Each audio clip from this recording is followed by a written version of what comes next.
Hello दोस्तों, स्वागत है हमारे इस प्यारे से चैनल बी के क्लासेस सेंटर में। दोस्तों आज हम बात करेंगे संधारित्रों के संयोजन में।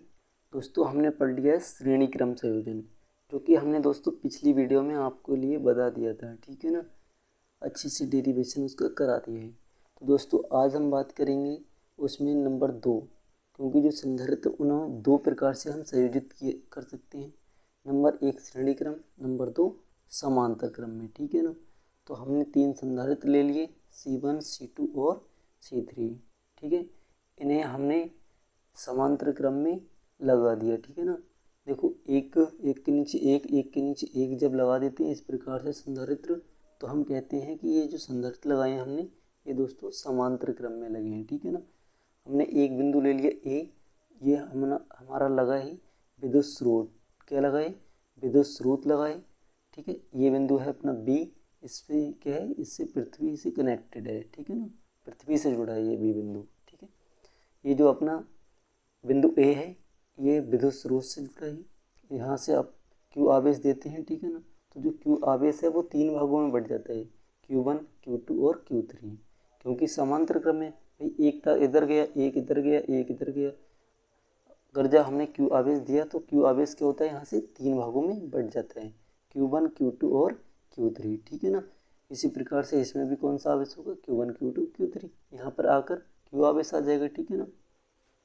तो समांतर क्रम में देखो अगर बात करेंगे तो आवेश बढ़ जाते हैं, ठीक है ना। आवेश बढ़ गया Q1, Q2 और Q3 में। जबकि विभव की अगर हम बात करेंगे तो विभव तीनों के बीच ही क्या रहेगा, समान रहेगा। अगर मान लो C1 में अपना विभव B है, C2 में भी क्या होगा, B होगा, और C3 में के सिरों के बीच भी विभव क्या होगा, B होगा, ठीक है ना। यानी कि तीनों संधारित्र के सिरों के बीच विभव जो है दोस्तों क्या रहेगा, B ही रहेगा। क्योंकि समांतर क्रम में दोस्तों क्या होता है, विभव जो है वो समान होता है, जबकि आवेश जो है Q1, Q2 और Q3 अलग अलग हो जाता है, ठीक है दोस्तों। उम्मीद करते हैं ये चित्र आप लोगों के लिए समझ आ गया होगा, ठीक है। तो बस इसमें यही लिखा है, समांतर क्रम संयोजन में तीनों संधारित्र की पहली प्लेटों को विद्युत स्रोत ए विद्युत स्रोतों से जोड़ा है ना, तथा अंतिम प्लेटों को पृथ्वी से जोड़ा गया है। ये इसकी दूसरी प्लेट है, यानी कि अंतिम प्लेट है, ठीक है ना। तो इसे हमने किससे जोड़ा है, बिंदु बी से जोड़ा है, और बी किससे कनेक्टेड है, पृथ्वी से कनेक्टेड है, ठीक है ना। पृथ्वी से जुड़ा है, जोड़ा गया है, ठीक है। जिनकी धारताएं क्रमशः C1, C2 तथा C3 हैं, ठीक है ना।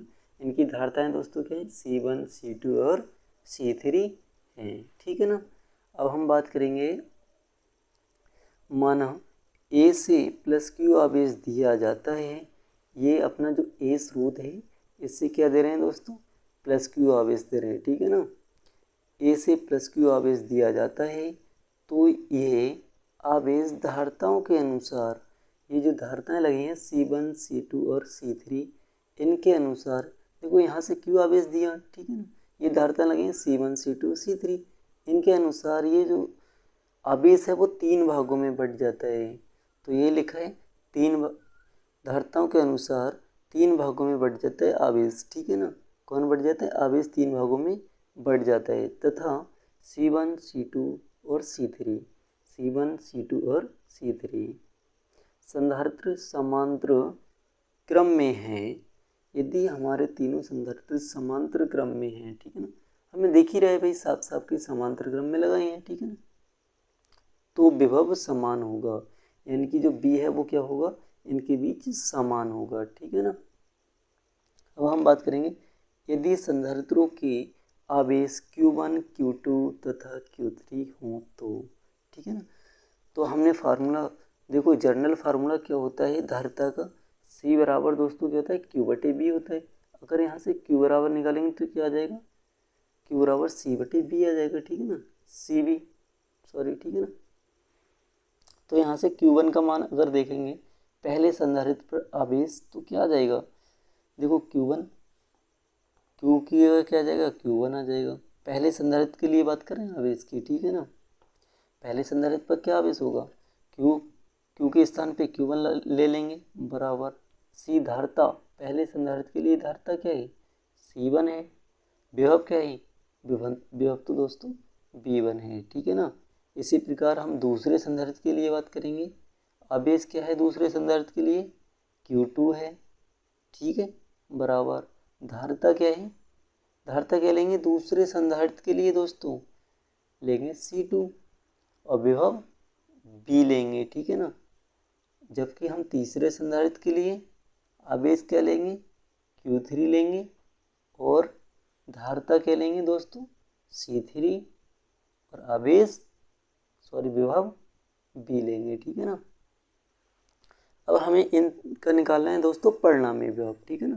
क्या निकालेंगे, कुल विभव या परिणामी विभव, ठीक है। तो लिखेंगे कुल आवेश, ठीक है ना। विभव नहीं निकालेंगे, कुल आवेश निकालेंगे, क्योंकि Q1 Q2 और Q3 दिया है, तो इससे हमें क्या निकालना है, कुल आवेश निकालेंगे। कुल आवेश दोस्तों क्या होगा, Q बराबर होगा Q1 plus Q2 plus Q3 के बराबर, ठीक है ना। तीनों आवेशों को जोड़ लेंगे तो हमें क्या मिल जाएगा, कुल आवेश मिल जाएगा, ठीक है ना। तो देखो यहाँ से क्या करेंगे, Q बराबर Q1 का मान क्या है, Q1 के स्थान पे ये लिख सकते हैं ना C1B, तो लिखेंगे C1B, ठीक है, प्लस Q2 के स्थान पे क्या लिखोगे, C2B, ठीक है, C2B प्लस Q3 के स्थान पे क्या लिखेंगे, C3 और B, ठीक है ना। अब देखो हमने Q बराबर क्या पढ़ा है, Q बराबर चूंकि होता है, Q बराबर C भी होता है ना, तो यहाँ पर लगा दें, ठीक है ना। Q बराबर C भी, यानी कि हो जाएगा CB, ठीक है, बराबर CB बराबर हो जाएगा C1B plus C2B plus C3B, ठीक है। यहाँ से B तीनों से कॉमन ले लेंगे, ठीक है ना, यानी कि हो जाएगा C बराबर, इधर B तो चल रहा है दोस्तों, यहाँ B, ये B है, यह हो जाएगा CB बराबर, यहाँ से दोस्तों क्या करेंगे, ये यहाँ पर गलत हो गया, ठीक है ना, ये आ गया CB बराबर, यहाँ से देखो इसमें भी B है, इसमें भी B है, इसमें भी है, क्या करेंगे कॉमन ले लेंगे, ठीक है ना। क्या बचेगा, C1 plus C2 plus C3, ठीक है ना।